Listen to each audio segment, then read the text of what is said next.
નમસ્કાર મિત્રો, વિડીયોની અંદર આપનું હાર્દિક સ્વાગત છે। આજે મિત્રો તમને કંઈક એવો વિડીયો બતાવવાનો છું જે આજ સુધી આ ચેનલની અંદર નથી આવ્યો અને ખરેખર જેના ઘરે એક દીકરી હશે, એક બહેન હશે, તે તો આ વિડીયો ગેરંટી આપું છું કે છેલ્લે સુધી જોશે અને આપણા સમાજની અંદર પણ આ થઈ રહ્યું છે। તમે પણ આ વાતથી સંમત થશો। તો સૌપ્રથમ તો તમે એક આ નાનકડી બેનનું જે ગીત છે, આને ગીત ના કહેવાય, આને સમાજ માટે એક પરફેક્ટ શબ્દોનો સંદેશો કહેવાય છે। આ ગીત સાંભળો, ખરેખર આંખની અંદર આંસુ આવી જશે અને જે લોકો આ ગીતને સમજશે ને એ આ પૂરા વિડીયોને સમજી લેશે। બાકી નોર્મલ વ્યક્તિઓ માટે તો આ ફક્ત ગીત છે, પરંતુ તમે ફક્ત ને ફક્ત એકવાર ધ્યાનથી આ ગીત સાંભળજો, ખરેખર આંખની અંદર આંસુ આવી જશે એવી ગેરંટી આપું છું। તો જુઓ તમે આ બેનનો વિડીયો।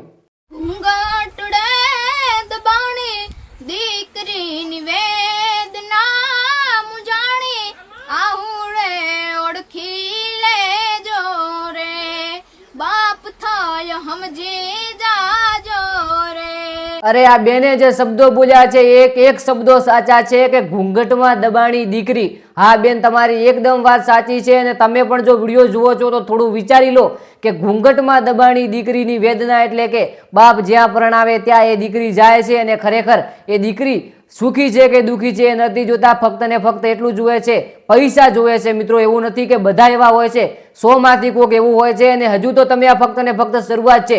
બેનનો બીજો વિડીયો જુઓ, ખરેખર આંખની અંદર આંસુ આવી જશે।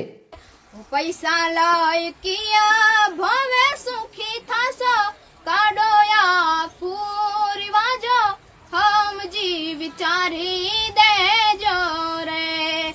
મર્યાદાના ઘૂંઘટડે દબાણી દીકરીની વેદના લખાણી, આહુડે ઓળખી લેજો રે। આ જ લીટી મને બેનની સૌથી સરસ લાગી કે પૈસા લઈને કયા ભવે થાશો તમે સુખી। હા મિત્રો, તમને આ જો લાઈન ખરેખર આ તો સમજી ગયા હશો તો વિડીયોને લાઈક કરી નાખજો। ઘણા લોકો પૈસા લે છે, એના પર જ આ બેનનું ગીત ફીટ બેસે છે કે પૈસા તમે આ ભવની અંદર તો લઈ લેશો, આ ભવની અંદર તો સુખી થશો, પરંતુ બીજા કયા ભવની અંદર તમે આ પૈસાથી સુખી થશો અને ખુશ થશો। ખરેખર આ બેનની તમને વાત જો, આ લીટી અને આ ગીત ગમ્યું હોય તો વિડીયોને એક લાઈક આ ક્લિપ ઉપર બને છે અને હજુ તો આગળ જુઓ। ઓ દીકરી તો લાડલી કહેવાય, બાપનો વાલ ભર્યો ખજાનો, દીકરી કાળજાનો કાટકો રે, વાલપનો મીઠો વીરડો રે। અરે દીકરી તો લાડલી કહેવાય, બાપનો વહાલનો ભરેલો દરિયો। હા મિત્રો, તમે જોયો હશે કે એક પપ્પા પ્રત્યેનો દીકરીને પ્રેમ શું હોય છે અને એક દીકરી પ્રત્યેનો પપ્પાને પ્રેમ શું હોય છે। ખરેખર આ તમે એક વાત સમજી લેજો કે દીકરી તો વાલનો દરિયો કહેવાય એ પપ્પા માટે, અને ખરેખર ધન્ય છે એ પપ્પાને જે પોતાની દીકરી પાછળ પૂરતું શિક્ષણ આપે છે, પૂરતી માહિતી આપે છે, અને એ જ દીકરી એ કોઈક ને કોઈક એવું સ્થાન ધરાવે છે જે ખરેખર સમાજની અંદર ઊંચું નામ રાખે છે। ઉદાહરણ તરીકે તમે લઈ લો સુનીતા વિલિયમ, જે આપણા ગુજરાતના વતની છે, આપણા ભારતના વતની છે, આજે પૂરા વર્લ્ડની અંદર જાણીતા છે અને પોતાના પપ્પા પર ગર્વ કરાવે છે। તો ખરેખર આ લાઈન તમને પણ સરસ લાગી હોય તો કોમેન્ટની અંદર જરૂરથી જણાવજો અને હજુ તો તમે નેક્સ્ટ ક્લિપ જુઓ।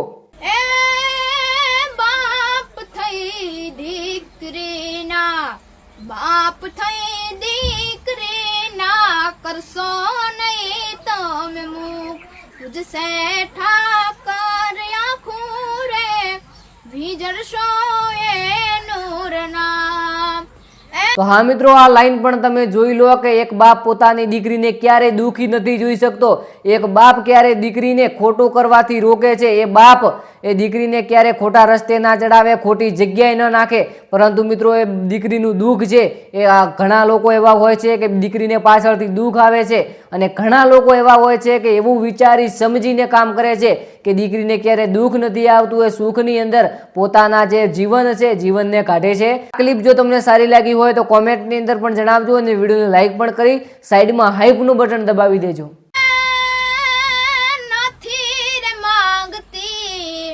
નથી રે માંગતી દીકરી મિલકતનો માપી ભાગ, કંકુ ના ધાબા મળી કેસે રે પ્રિયું તારે બાર।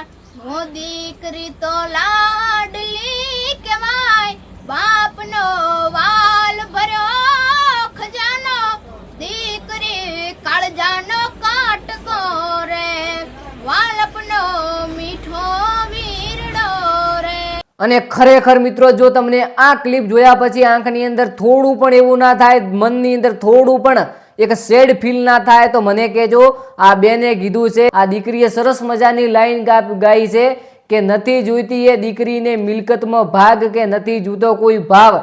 ખરેખર મિત્રો તમે જોયું હશે કે જ્યારે દીકરી એક આપણા ઘરની અંદર જન્મ લે છે, બેન જન્મ લે છે, ત્યારે મિત્રો આપણા સાથે પૂરેપૂરા નથી રહેતા. એટલે કે મારો કહેવાનો મતલબ એવો કે એ દીકરી ક્યારે આપણા જમીનની અંદર ભાગ નથી માગતી, આપણા સુધી આપણને ક્યારે ભાવ નથી માગતી, મિલકતમાં પણ ભાગ નથી માગતી કે ખરેખર આની અંદર મારો પણ ભાગ આવવો જોઈએ. તમે એવી દીકરીઓ ક્યાંય નહીં જોઈ હોય. તો ખરેખર મિત્રો જે આ બેને ગીત ગાયું છે આ સમાજને સારો એવો સંદેશ આપી રહી છે.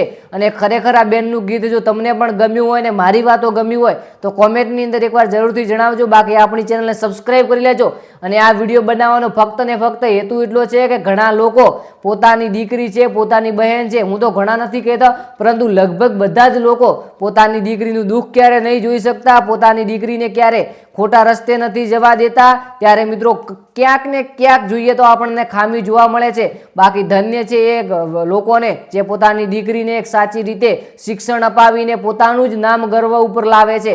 ખરેખર મિત્રો આ વિડીયો બનાવવાનો ઉદ્દેશ એટલો હતો, કોઈ સમાજ, કોઈ ધર્મ કે કોઈને વિરોધ કરવાનો નથી. આ ફક્ત ને ફક્ત એક સમજણ. આ વિડીયો બનાવવાનો ફક્ત ને ફક્ત હેતુ એટલો છે કે આપણી સમાજની અંદર હજુ પણ કંઈક ને કંઈક એવું ખૂટે છે, એવા કુરિવાજો છે જે ખરેખર આપણને થોડા જ અલગ લાગે છે, આપણા માટે એ બંધ નથી બેસતા. બાકી આ વિડીયો ફક્ત ને ફક્ત ઇન્ફોર્મેશન, માહિતી અને સમજણ માટે બનાવ્યો હતો.